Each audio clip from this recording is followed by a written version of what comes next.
can't compromise. I can't compromise. I ain't compromising. Sorry, I'm very passionate about that. Happy Valentine's Day, everyone. My name is Chelsea Chloe, CC for short, and you are watching Valentine's Voices. Woo!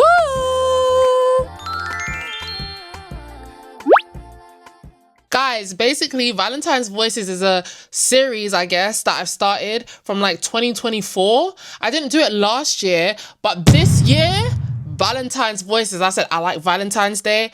I'm gonna do Valentine's Voices again. Hold on, let me put a prop in. So basically the purpose of this was that I asked you guys a series of questions that were related to Valentine's Day. And some of them are multiple choice, some of them are long form answer questions. So yeah, I'm gonna read your answers out. There's even a section where I've asked if you guys needed any advice, you know, agony aunt section. So let's get into the results of the questionnaire. The first question was, how important is Valentine's Day to you? Your options were very important, moderately important, neutral, not that important, and not important at all. Here are the results. For very important, we had 0. For moderately important, I had 40% of people. For neutral, we had 33.3%. Not that important, 13.3%. And not important at all was 13.3% as well. Wow. I agree with the 40% of people. I would even go as far as saying very important, guys. I'm not even going to lie. Like, when I was putting these choices, I was like, I feel like I fall into the very important category. Like, I really like this, would you call it a holiday?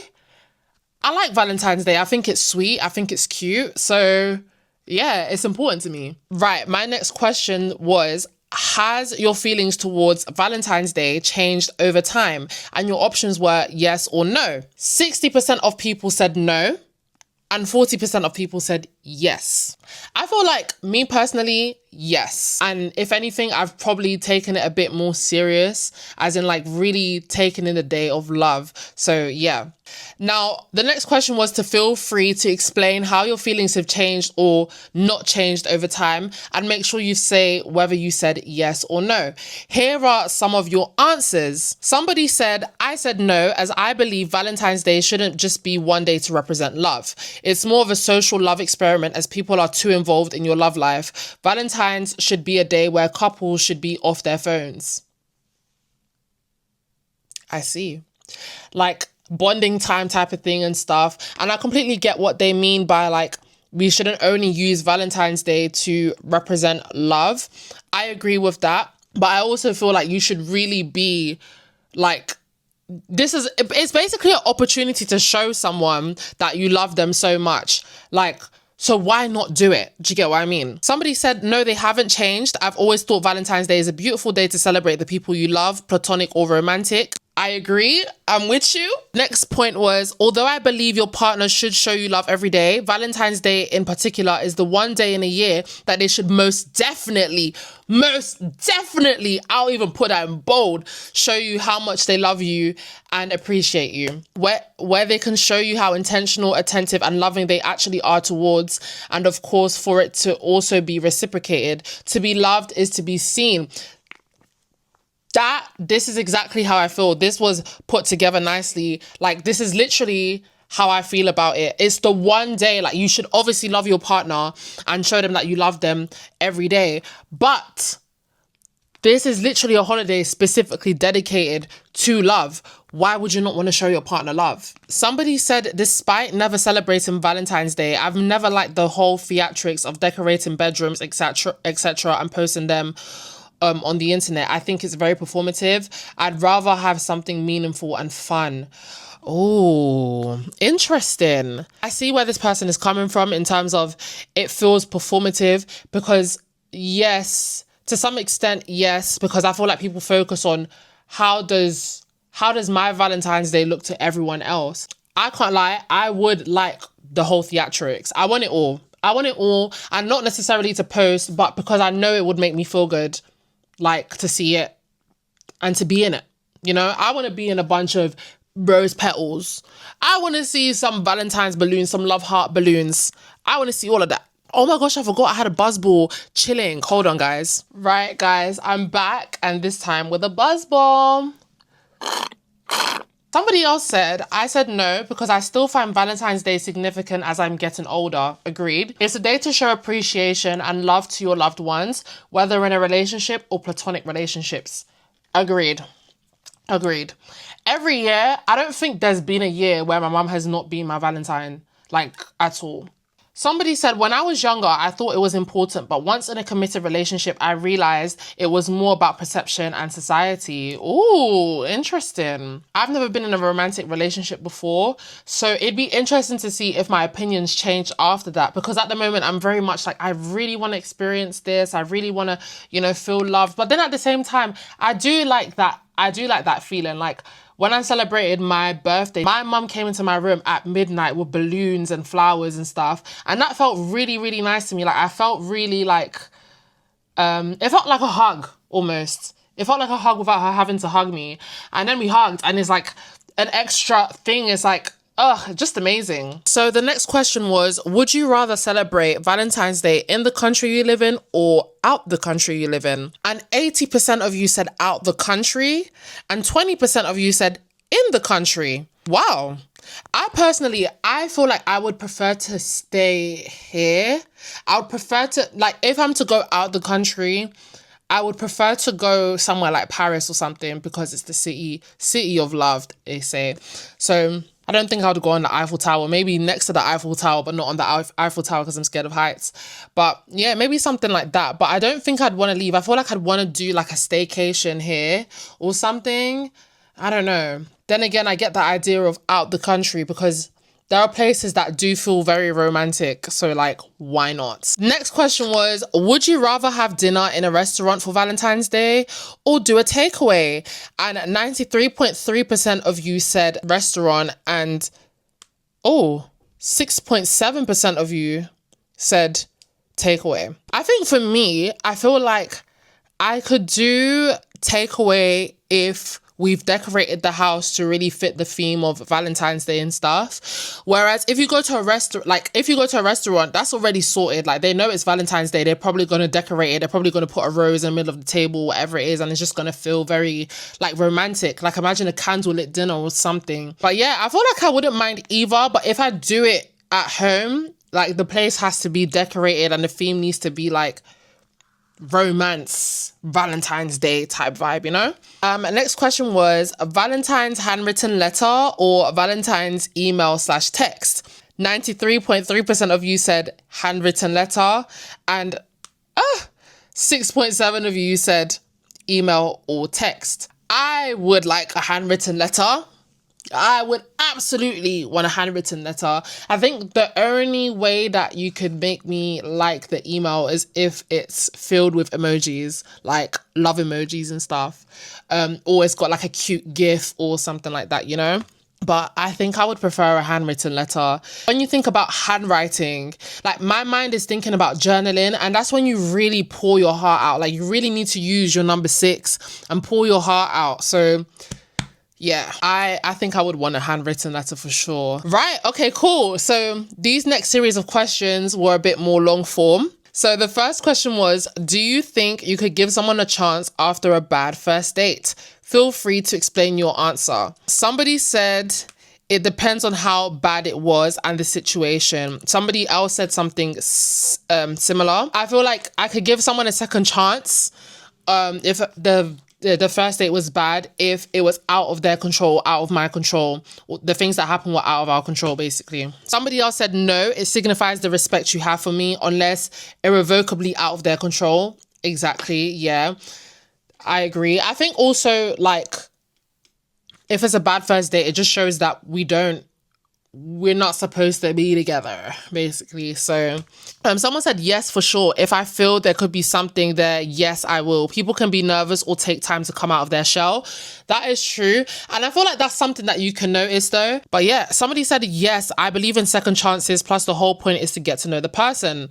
I like this perspective. To be fair, especially if they're apologetic about it or like they have an explanation for why maybe things kind of went their direction. But now, if you do that, I feel like it's up to you to use your number 6 and to have discernment to tell if the first date wasn't a representation of them and it was just kind of like a flunk or fluke. What do you call it? Fluke or flunk? I don't know. One of them, but you get what I'm trying to say. Somebody said yes, but only if you as the individual has discernment and believe the person has potential. If not, you're going to be wasting your time and their money and time too. That's basically what I said. So that person articulated it well, but yeah. Somebody said no, LOL, not at all. If we didn't hit it off the first day, I don't think there is a chance we would hit it off after that.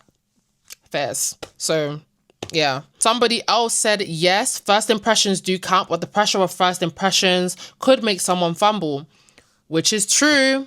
I hear that. Somebody said, I feel it's dependent on what was bad. If the date venue and event itself were bad, but the vibes were good and enjoyable, whereas if the vibes were bad, no thank you. I hear that as well. All right, guys, we're going to move on to the next question, which is, what is a top tier green flag for you? Feel free to explain your answer. Somebody said someone who is emotionally intelligent. Another person said emotionally mature, someone that can explain their thoughts and feelings freely. Yes, emotional intelligence and emotional maturity is very important because it's not only for them to understand their emotions, but to understand the impact of their actions that can affect you, basically. Was that articulated well? Basically, they have a better understanding of their actions and how it will impact you and make you feel if they're emotionally intelligent or emotionally mature. Somebody said bare minimum manners, holding the door, flowers, holding hands. If you're on a walk, he's on the outside. Yeah, those little things, yeah, like those are really small actions that will make me feel like a lady. Like, you're looking at me and you're thinking, that's a woman. Like, I need to be, you know, gentlemanly. So I like those things. I think they are quite important for me anyways. Yeah, I agree with this person. Somebody said honesty. Yes, I agree. I think one of the main thing that is important in any type of relationship is being able to trust the person that you are in this relationship with, whether it's a friendship, a romantic relationship, whether it's even your family as well, family relationships. These are all important things. But yeah, you want to feel like you can trust the people that you're around and that you care about. So honesty is important. A person who sticks to their promises. There are a lot of shoulda, coulda, woulda type of people in this world. And it's very, very irritating because it's like, and so what if you were going to do? You didn't do it. You didn't do it. So what now? The day has passed. Like, you didn't do it. Where do we go from here? I agree with this person. Good hygiene, yes, very, very important. Some of us like hugging, some of us like cuddling and all that type of stuff. And imagine just cuddling with someone who just doesn't smell right.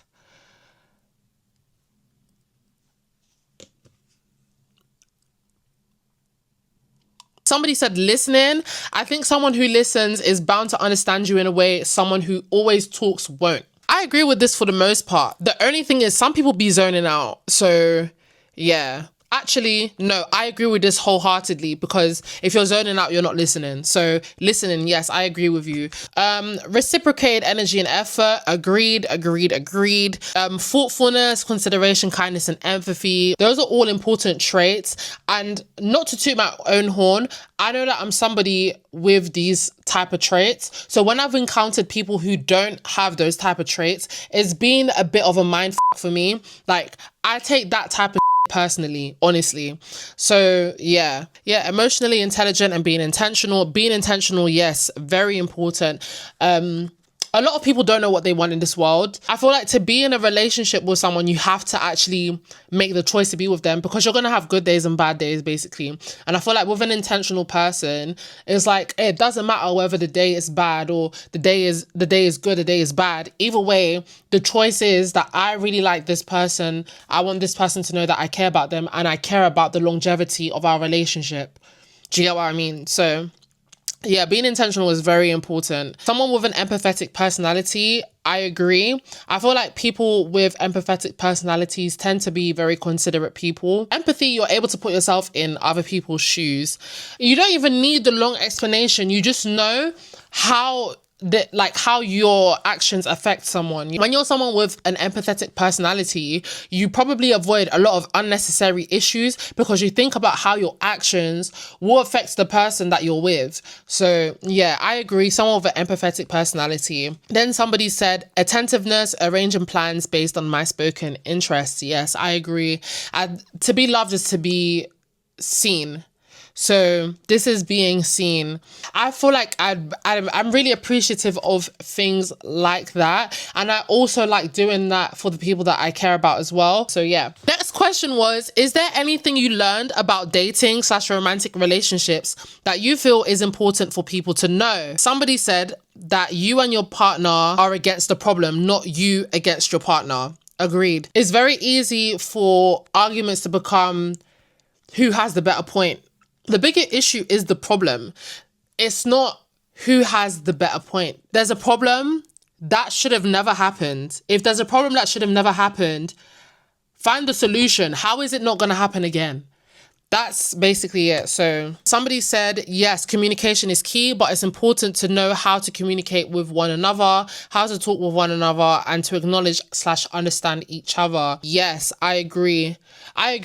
And it's also up to you to have discernment to know if someone is committed to misunderstanding you as well. That's very important because some people just want to be right. Somebody said to state your intentions from the beginning. Yes, I agree. And also, if somebody states their intention from the beginning, it's also important for you to listen, and ensure that the actions are aligning with what they're saying. Somebody said you should never see future potential in men. Only what is in front of you, and if that doesn't meet your expectations, he will never be enough. Trust and pray for discernment from the Lord, because whenever a woman's heart is broken, the man always gave prior signs. I agree with this statement because potential doesn't always mean that they're going to reach that. Like, it doesn't mean that they are going to be this great person at some point. Even if they are a great person at some point, that could happen when they're freaking 50 years old. So you're going to wait until you lots are 50 years old for them to reach their potential? No. That is struggle love. Even just generally speaking, there's so many people who gave up on their dreams in this world. They knew they had potential to do something, but maybe there was, like, I don't know, laziness or a lack of discipline or something that stopped them from doing it. Somebody said it's okay to reflect on yourself a little. Just don't forget about your great qualities. Hold on to them. Yes. I do hear things like people losing themselves in a relationship and stuff like that. I think that's why it's also important to keep up with your hobbies outside of a relationship, and also keep up with your friendships. Your friendships outside of your relationship, if they're friendships before your relationship happened, they know the real you. They know the real you, and being around the people that know the real you, I feel like will keep you grounded in continuing to be your authentic self, and not just be the girl with a man, or the girl with a girl, or the they with a they, or the they with a girl, or the they with a man. Just somebody with a partner, that is quite important. And I really liked that. So shout out whoever said that. Somebody said, yes, never ever lower your standards or accept treatment deep down you don't deserve, no matter how much you love that person. I agree. And I saw a video on TikTok. Somebody basically showed an analogy. Does that make sense? But somebody showed a visual metaphor of what it looks like when you change yourself for a person, or you lower your standards, or whatever it is. And it was basically her breaking the plate to fit into a box. And it's like, okay, now that you've broken yourself down so that this person could meet your low standards, or you could meet them at their low standards, what happens now if you break up? What happens now if you break up?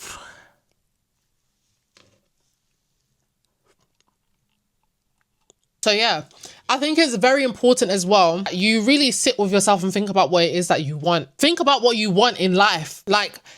In all areas of life, including romantic relationships, think about what it is that you want in life. Because, boy, you go out there into the romantic world and you don't know what it is that you want. you're gonna meet a hell of a lot of people, man. And you need to know what it is that you want and really stick to it, y'all. Stick to it. Have your non-negotiables. It's very, very important, because then you'll just end up just going for a hell of a ride, like a roller coaster. Don't find yourself on that roller coaster, y'all. Don't find yourself on that roller coaster. Somebody said, if or when you experience anything that makes you feel uncomfortable or doesn't sit well with you, leave. Leave. I agree. I remember watching an advice video and somebody said, people never do things just once. If they show you that they can do it, they can do it again. Unless they are genuinely remorseful, but that's up to you to have discernment. If they're not genuinely remorseful about it and don't plan to change their behavior for the bad things that they do, they're a bad person. It doesn't just fall on you just because somebody didn't do the right thing. It's not your responsibility for someone to do the right thing. It's their responsibility to do the right thing. So yeah, there's that. Somebody said still learning and trying to figure out dating, so not yet. I hear you. Somebody said men never compromise on looks. They barely even befriend women who they find unattractive. So make sure you find that person very attractive. Don't let them having a nice personality trick you. I freaking agree with this. And I've always agreed with this. And I don't think there's ever been a time in my life where I said personality, you know, you can compromise. I can't compromise. I can't compromise. I ain't compromising. If I don't think you look good, we ain't going nowhere. We ain't going nowhere. I remember even telling a friend, I said, listen, if I don't find you attractive, if I don't fancy you, you can't even hold my hand. You can't even hold my hand. You can't even hold my hand. Yeah? Sorry, I'm very passionate about that. Going out with someone, I've not seen anywhere where somebody's been in a fulfilling relationship with someone who they found unattractive. Because guess what? If that person who you didn't even think was attractive and you just went out with them for personality, suddenly you realize that their personality was not authentic and they start doing nonsense, then you realize, why did I even give this guy a chance? But by that time, it's already too late because you already have an attachment to this person, y'all. So yeah, don't compromise on looks. Please don't. Next point, I'm glad we got to that point. Thank you guys. That is the end of the video. I really appreciate you guys watching. I hear this person with a pinch of salt. So yeah, the only reason why I say that is because I feel like even with the guys that you might consider good or whatever it is and stuff like that, you know, he's a great guy, blah, blah, blah. They always do something that reminds you he's just a man. He's just a man. Like, he's actually a man. Like, I completely forgot. Wow. I completely forgot this guy. He's actually a man. Right. Somebody said, just because they give you a slight bit of attention / you are in a relationship, that does not mean they are for you. I find it sad when people stay in relationships due to routine and comfortability. I promise you will find someone better. Don't let that silly boy hold you back from finding your husband. I agree. There's so many people even that you think were going to be in long-lasting relationships and you think, oh, why did they break up? Guys, there's things that we don't know about people's relationships and why it don't work out. There's hardships that happen. Like, imagine being with someone who you find out is not good at problem solving. I also like the way this person wrote this out, even with the capital letters and stuff. Like, yes. I agree. You'd probably find someone better if you just filtered out all the weeds from the flowers. Right. So, do you have any relationship dilemmas? I didn't really get a lot of relationship dilemmas, which is, I guess, a good thing. There's people that also said they didn't. Like, they actually made sure to tell me that they didn't have any relationship dilemmas. And I'm very appreciative of that because you actually didn't have to say anything. But the fact that you did shows me that you wanted to communicate with me. And I love that. Thank you. Thank you. Somebody said, girl, I have one person I'm speaking to. He says he loves me, but yet he's not ready to date. My feelings are strong for him, but I'm on the verge of getting rid of my feelings because I don't want to wait and waste my energy. Am I doing the right thing? I think you are doing the right thing. And the reason why I think you are doing the right thing is, as you said, you don't want to waste your time. If he's not ready to date, he shouldn't even be chatting to you, first of all. I'm not saying there's anything wrong with you. He needs to go and reflect on why, he's not in a position to date or why he doesn't want to date, and think about that. The way this dilemma has come through, I think you are the type of person to put your egg in one basket, which is fine. For me, I don't like dating multiple people either. And that is just because I have my filter system and I know what I like, and I'd rather not involve other people who don't even fit the criteria. Do you get what I mean? I think, babe, don't feel bad for not wanting to waste your time on this person. If they're not ready to date, that's a them thing. It's not your problem. You're not their mum. You're not going to hold their hand through their process of trying to find the capacity to date. You're not that. This is not what you're in the world for. You're in the world for being the best version of yourself. And being the best version of yourself means in all areas of your life. You're elevating, yeah, and this person is not ready to date. So they're still here. You're doing this, and this person is not ready to date. So they're not ready to go up there with you. Do you get what I mean? They're not ready to, they're not ready to shoot for the stars like you're shooting for the stars. So babe, do not waste your time on this guy, because you don't know when he's going to be ready to date. Why is he talking to you? I don't know. This whole love me, but you're not ready to date. It's giving bread crumbing. But yeah, my whole point is, everyone, in my opinion, everyone's purpose on this earth is to be a good version of themselves, to be the best version of themselves, right? And so your journey is going like this. Don't be looking back for someone who's not ready to date yet, because you don't know when this person is ready to date. And I hear you have feelings for this person, and it's very hard to detach when you're already attached to someone. But start that process. You're already thinking that you don't want to waste your time. Don't waste your time any further, babe. There's so much that you can be doing in that time. There's so many people you can meet with in that time. You never know, really and truly. Don't look back. I'm recording. Right. Somebody said, I am going through a heartbreak right now. How can I heal? I'm going to start therapy soon, as my last relationship made me look inwards, but I'm still hurting. I'm really sorry that you are feeling this way.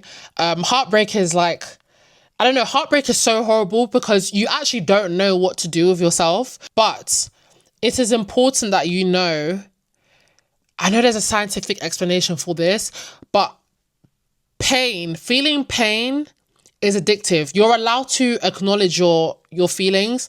There's nothing wrong with acknowledging your feelings, but please know, pain is an addictive feeling. I'm going to look at the scientific explanation for this, but guys, it's really important that even though, yes, you're allowed to feel heartbroken, you're allowed to feel down, especially when you really cared about someone, it just shows that your feelings were very genuine. But pain is an addictive feeling. So it says pain, both physical and emotional, can become addictive due to the brain's release of feel-good endorphins, natural opiate-like chemicals in response to stress or trauma. So this creates a cycle where the body craves the neurochemical or high following a pain spike, leading to habitual, self-destructive or high-risk behaviors to re-experience that relief. As I said, it's okay for you to feel sad about the situation, but do not hold on to the pain, because you'll end up in a cycle of just sadness and you don't even realize it, but your brain might become addictive to the feeling of sadness. And so you're going to sit there in that cycle, sadness, and you won't even realize there's so many things that will pass you by. You won't even be able to focus, guys.